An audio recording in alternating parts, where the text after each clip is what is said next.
Olá a todos, tudo bem com vocês? Pessoal, eu vou compartilhar com vocês a minha experiência vivendo 8 meses na Europa. Como eu consegui viver na Europa durante esse período sem a necessidade de visto e sem aplicação para nenhum tipo de documento como turista, né? E legalmente, né? Eu não estou legal na Europa. Muitas pessoas me perguntam: nossa, você está há tantos meses aí sem visto, como assim? Primeira coisa, visto você recebe antes de entrar no país. Quando você entra no país, a gente não fala mais de visto. É um outro tipo de assunto. Você pode ter uma residência temporária e, e, e esse tipo de coisa. Então, visto se refere ao processo anterior à entrada do país. Eu aprendi isso, pessoal, quando eu fui aqui na polícia na Croácia aplicar para uma residência temporária e eu pensei que era um visto e não era, né? E a polícia falou para mim, isso não é um visto. Aí eles me explicaram, o visto é uma coisa que você recebe antes e tal. E eu já tinha ouvido outras pessoas falarem sobre isso. E, pessoal, primeiramente, Europa, né? A gente está se referindo ao quê? A bloco econômico, a gente está se referindo a espaço geográfico. Tem muitos mal entendidos nesse sentido. Eu, no início, quando comecei a explorar a Europa, eu fiquei perdido. Alguns países, né, no continente europeu, eles fazem parte do espaço de Schengen, né, Schengen Area. E esse espaço, o que acontece no caso de brasileiro que vai para países que são 20, eu não sei de cabeça, mas 20 alguma coisa países, você tem que checar aí. E checar em um site que seja confiável e atual. Não vai olhar em site de 2012, olha num site de 2016, por exemplo. E esse grupo de países, né, eles utilizam a mesma moeda, que é o euro. Né? Então, brasileiro tem um limite de até 3 meses para ficar nesses países, certo?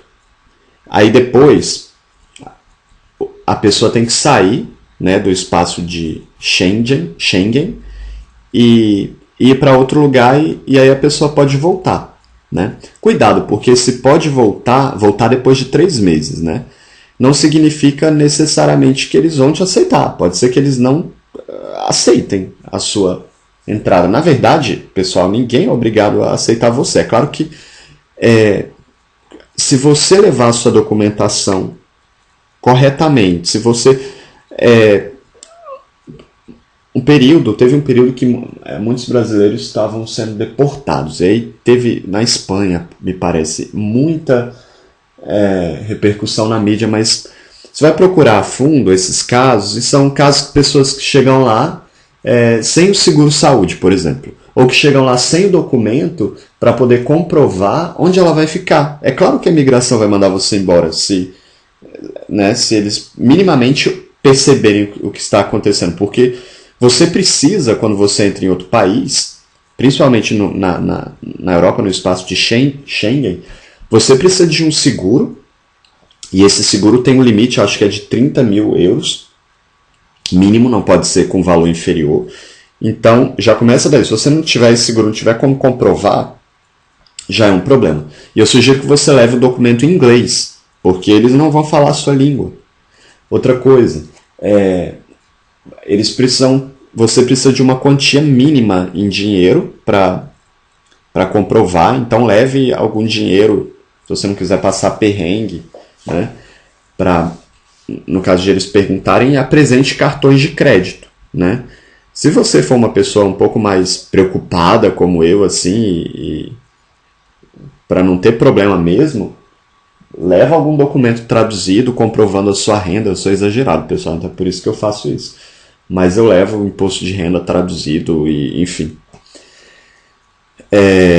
E não só isso, comprovante de renda também traduzido, enfim.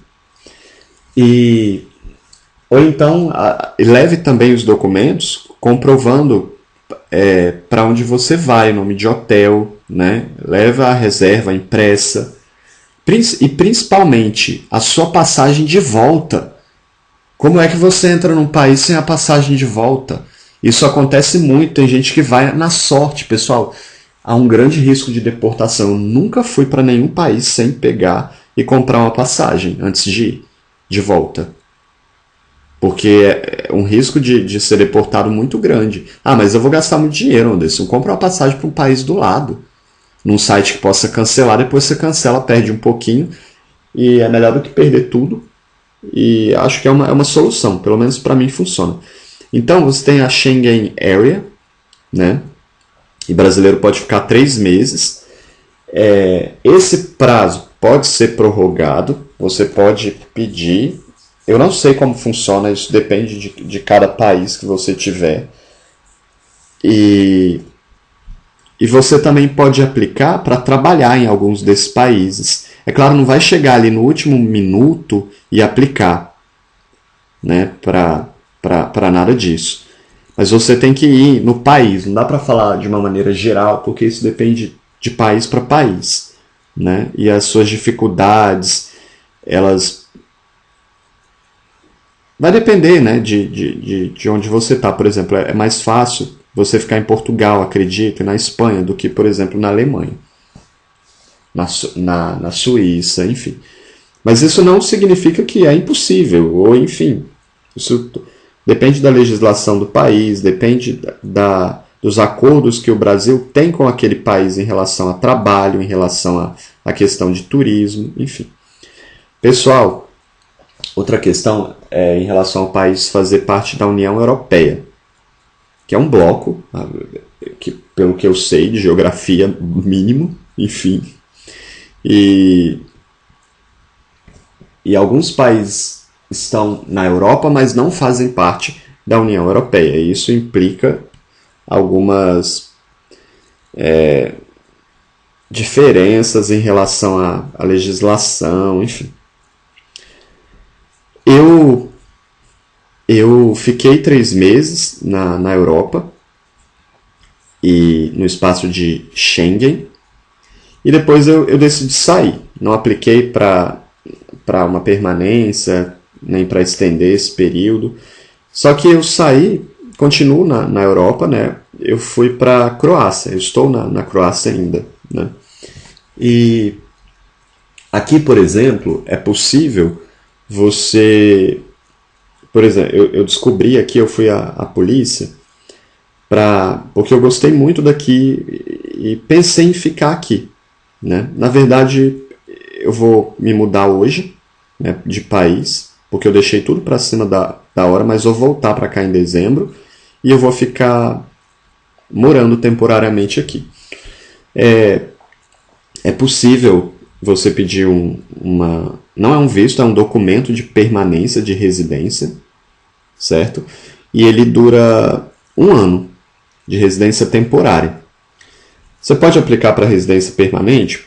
Pode, mas tem outros critérios. Você não pode simplesmente, eu quero aplicar agora para residência permanência. Não. Você tem que ter vivido um certo tempo. Tem alguns países que você só pode aplicar para residência permanência depois de ter aplicado para residência temporária e de ter permanecido X período sem ter saído o número X de dias do país, né?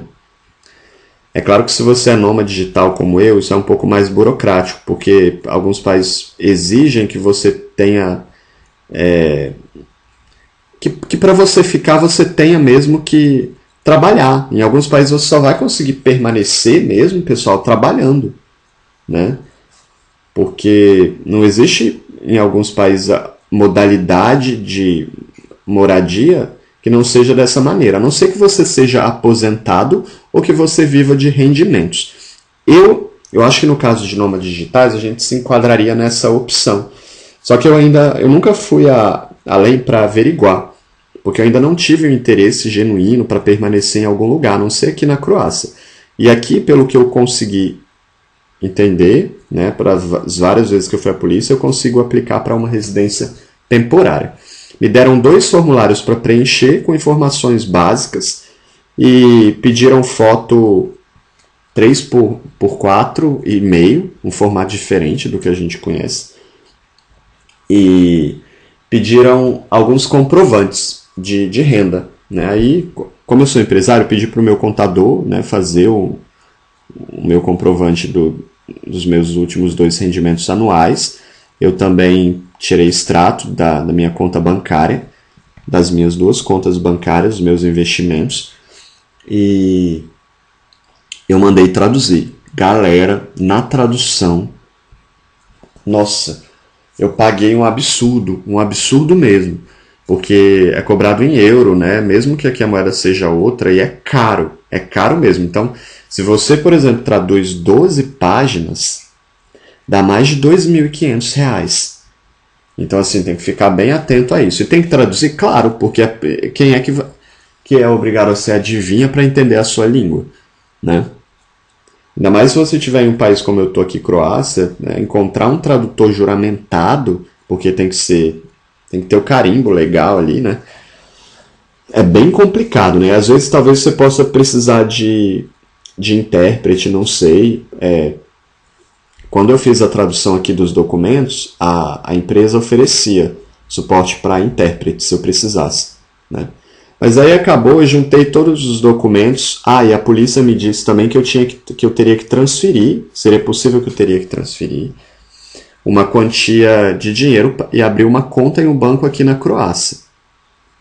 Inclusive, pessoal, em alguns países, se você é muito rico, eu falo de milhões, bilhões, assim, e você, por exemplo, em Malta, na Grécia, esses países que estão em crise na Europa, ilha de Cyprus, por exemplo, você pode conseguir um passaporte, cidadania ali, sem...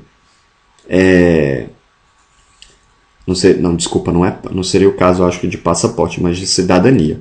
É claro que se o país for membro da União Europeia, da União Europeia não, no espaço de Schengen, você pode... não sei como funciona, mas pode ser que você consiga ir para outro lugar, além do lugar que você aplicou para residência, né? É diferente daquelas pessoas que têm passaporte europeu porque tem descendência ou porque casou com algum europeu. A questão da cidadania para quem vai morar é um pouco diferenciada, um pouco diferente. Isso demora no mínimo 5 anos para você conseguir, né, esses benefícios aí. E se você tem muito dinheiro, se você é muito rico e você transfere dinheiro para banco europeu, se você compra um imóvel, por exemplo, pessoal, acima de $500 mil, por exemplo, você em 10 meses, em 1 ano, consegue a cidadania no país, permanente. Então, tem muitos brasileiros indo para esses países assim. E eu vou tentar fazer um vídeo mais específico depois sobre isso. E, enfim, eu estou falando aqui de maneira bem geral. E tem também essa possibilidade do visto temporário em alguns lugares, né? Acabou que no final das contas eu não apliquei eu fui várias vezes à polícia, levei os documentos e fui perguntando. Acabou que no último dia que eu podia ficar na Croácia, eu acordei muito tarde e eu não fui. E aí eu falei, ixi, agora? Aí eu tive que decidir para onde eu ia. E... Porque no último dia, assim, não é que eu decidi tudo em cima da hora no último dia, foi quase isso, mas assim, é porque o último dia daria no domingo, né? Então eu tinha que aplicar na sexta, porque a polícia não ia estar aberta no sábado nem no domingo, né? Enfim. Então, seria bem fácil. Outra coisa, eu poderia aplicar até o último dia que eu estivesse aqui, não teria problema nenhum nesse caso da residência temporária, e eu não precisaria sair do país não precisaria sair daqui da Croácia para esperar o resultado. O resultado demoraria de 1 a 2 meses, então eu ganharia, segundo a polícia, 1 a 2 meses de permanência aqui a mais para esperar esses documentos. Mas se tivesse tudo certinho, né? Mas geralmente na hora que você entrega, eles verificam e falam, olha, tá faltando não sei o quê. Né? Mas se você comprovou renda, pessoal, ainda mais nesses países pobres, do leste europeu, enfim, é muito fácil de conseguir residência aqui. Você só não vai conseguir emprego, mas se você tiver dinheiro, você não vai ter problema nenhum, nenhum mesmo. Nenhum. Conseguiu comprovar renda, você consegue viver na Europa, com certeza. É isso que eu tenho para dizer hoje, nesse áudio para vocês. Eu farei mais áudios sobre vistos e sobre como vir para a Europa, como permanecer na Europa. Ah, eu não contei, né, como eu vivo aqui há 8 meses sem visto, a parte principal do áudio, né? Desculpa aí. Mas é porque essas informações eu acredito que são importantes. Galera, então eu fiquei 3 meses no espaço de Schengen e depois eu fui para Croácia, que você pode ficar até 3 meses na Croácia. Né? Aí, depois, venceu o prazo, você pode pedir uma residência. Então, não quer pedir a residência igual eu? Achou que está em cima da hora? Eu vou agora morar em Kosovo. Tem outros países aqui do lado, Montenegro, Bulgária, que não fazem parte ainda, cuidado, do espaço de Schengen, né? Cipros, então você pode ir para esses países, e mesmo esses países que possivelmente entrarão no espaço de Schengen, há outros que você pode ir, né? Tem a Geórgia, e inclusive na Geórgia você pode ficar mais de 180 dias, né? Você pode ficar 360 dias na Geórgia. Então é muito tempo, né? Agora eu não sei como é isso em relação a ser ininterrupto, enfim, eu vou enviar um e-mail para a embaixada para perguntar. Mas aí você tem que verificar também como é o lugar, né? Se você vai se adaptar ao lugar, por exemplo, na Geórgia. O leste europeu, pessoal, não é igual viver na Alemanha, na França. Aqui tem muito preconceito, e eles têm umas concepções, às vezes assim, parece que pararam no tempo, né? Então tem que ficar um pouco atento a isso, né? Se você não é uma pessoa muito flexível, não tem a cabeça aberta para vivenciar novas experiências, enfim. Qualquer dúvida, escrevam no meu site. Um abraço para todo mundo. Tchau, tchau.